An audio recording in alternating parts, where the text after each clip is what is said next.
Problem number 2 states, use Kepler's laws to find an expression for the ratio of the radius of the moon's orbit around the Earth to the Earth's radius in the format of Q equals the radius of the moon divided by the radius of the Earth.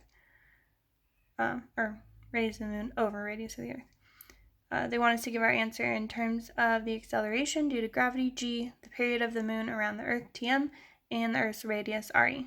And evaluate our expression for g equals 9.8 meters per second squared, tm equals 27.3 days, and the radius of the Earth is equal to 6.37 times 10 to the 6 meters. So just started out by listing out those variables given to us. We want to end up with our ratio in this format. I went ahead and converted the days into seconds because I knew that that would probably affect my math later on. Also drew a little figure here. So we have the Earth and the moon rotating around the Earth. We have the gravitational pull of the Earth at the moon, and we have the velocity of the moon going around. So here's our ratio of the radius of the moon over the radius of the Earth, and we know that's equal to 60.2. We also know that 60.2 squared is equal to 3600, which is the ratio for, or 1 over 3600 is the ratio for the that free fall acceleration at the moon divided by the gravity at the Earth. So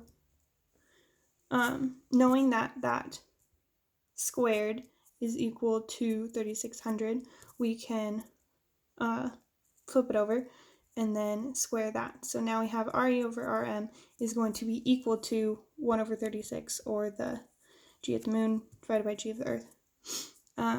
So we can rearrange that to solve for the gravitational force at the moon. So we know that's going to be equal to the velocity of the moon squared divided by the radius of the moon. We know the velocity is going to be equal to the circumference over the period, which is equal to 2 pi times the radius of the moon over the period, which is tm.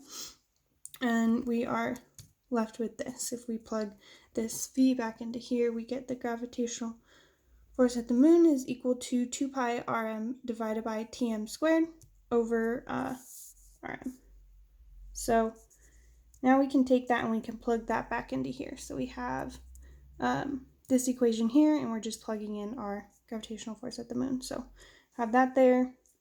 Do a little bit of rearranging algebra, and we end up with the ratio of the radius of the moon over the ratio, or over the radius of the Earth, equal to the square root of gravity times the period squared divided by 4 pi squared times the radius of the moon.